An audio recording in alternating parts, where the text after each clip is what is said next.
নমস্কার বন্ধুরা, কেমন আছেন সবাই? রেনবো কিচেনে আপনাদের সকলকে স্বাগত জানাই। আজকে আমি আপনাদের সাথে শেয়ার করব চিংড়ি মাছ দিয়ে আলু পেঁপের তরকারি। এইভাবে আলু পেঁপের তরকারির মধ্যে একটু চিংড়ি মাছ ফেলে দিলে স্বাদ হয়ে যায় দ্বিগুণ। বাই দ্য ওয়ে, আমি মীরা, আপনারা দেখছেন রেনবো কিচেন। দেখুন, আমি একটা বড় সাইজের পেঁপে নিয়েছি। পেঁপেটা আমাদের বাড়ির গাছের পেঁপে, খুব ভালো পেঁপেটা, বেশ সুন্দর গলে যায় মোমের মতো, আর খেতেও দারুণ। আর আলুও কেটে নিয়েছি এইভাবে ডুমো ডুমো করে, দুটো আলু কেটে নিয়েছি আমি। এবার একটা কড়াইতে সাদা তেল দিয়ে দিয়েছি। তেলটা ভালো করে গরম করে আমি ফোড়ন দিয়ে দেব শুকনো লঙ্কা, তেজপাতা, জিরে আর পাঁচফোড়ন। ফোড়নটা থেকে ভালো সুগন্ধ বেরোলে আমি আলুগুলো একটু হালকা করে ভেজে নেব।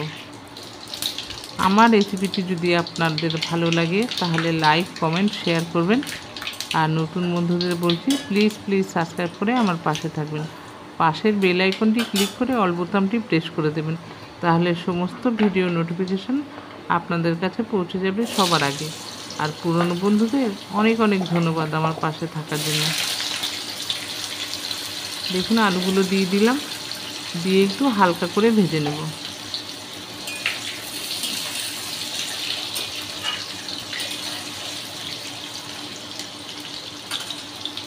আলুগুলো হালকা ভাজা হয়ে গেছে, এবার আমি পেঁপেটা দিয়ে দিলাম। পেঁপেগুলো দিয়ে আলু পেঁপে একসাথে আবারও একটু ভাজা ভাজা করে নেব।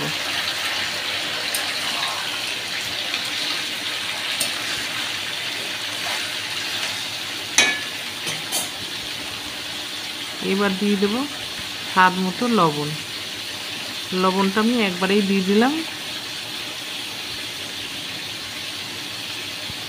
আর দেবো একটু হলুদ গুঁড়ো, দিয়ে আলু পেঁপেটা একটু ভাজা ভাজা করে নেব।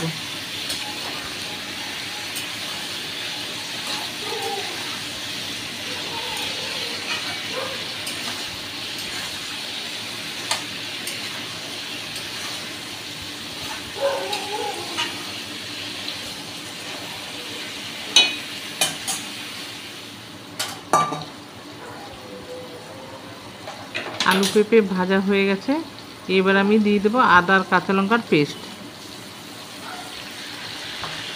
আদার কাঁচা গন্ধ যতক্ষণ না যাবে ততক্ষণ আমি একটু কষিয়ে নেব।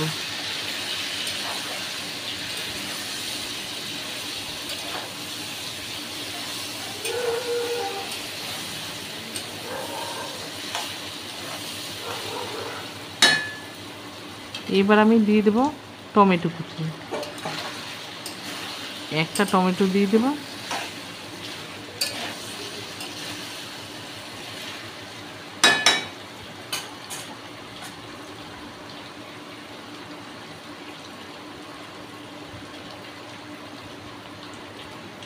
আর দেবো হলুদ গুঁড়ো,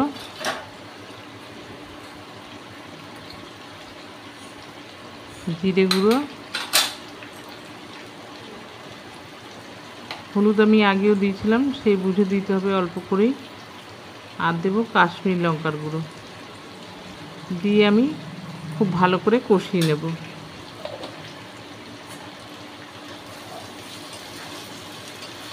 একটু জল দেব, কারণ গুঁড়ো মশলাগুলো পুড়ে যেতে পারে, না হলে সেই জন্য একটু জল দিয়ে দেব।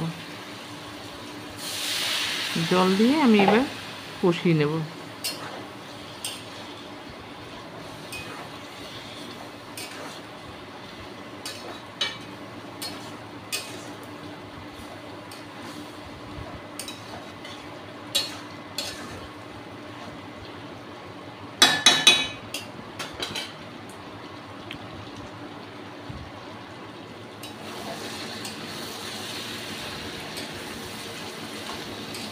এবার আমি দিয়ে দেবো চিংড়ি মাছ।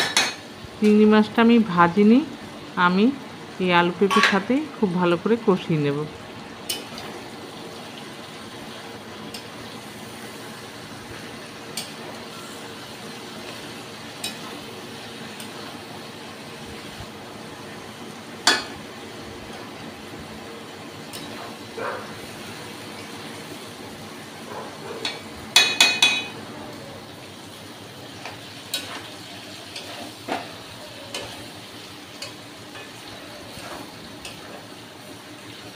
কষানো হয়ে গেছে।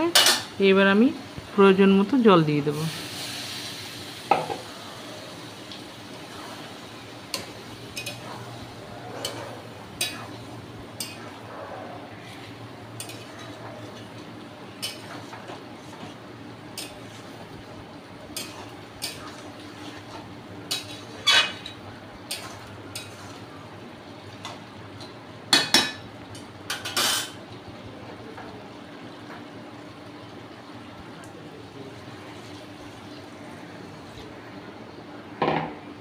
আর দেব না জল, কারণ আলু পেঁপে ভালো করে ভাজা হয়ে গেছে।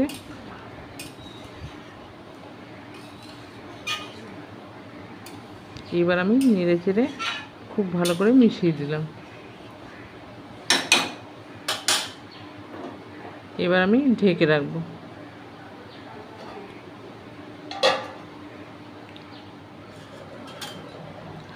দেখুন খুব ভালো করে ফুটে গেছে, সমস্ত কিছু সেদ্ধ হয়ে গেছে।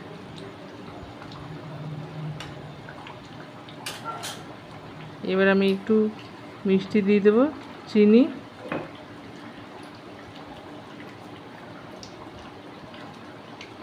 আর দেব গরম মশলার গুঁড়ো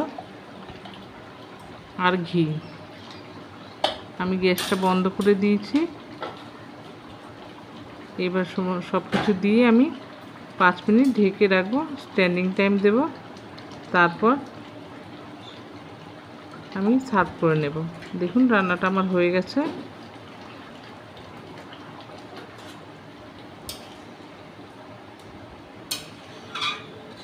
সব কিছু ভালো করে মিশিয়ে দিয়েছি। এবার ঢেকে রাখবো 5 মিনিট। দেখুন আমি 5 মিনিট পর সার্ভ করে নিয়েছি। দারুণ হয়েছিল কিন্তু খেতে। আবার দেখা হবে পরবর্তী ভিডিওতে। সুস্থ থাকবেন, ভালো থাকবেন। অনেক ধন্যবাদ।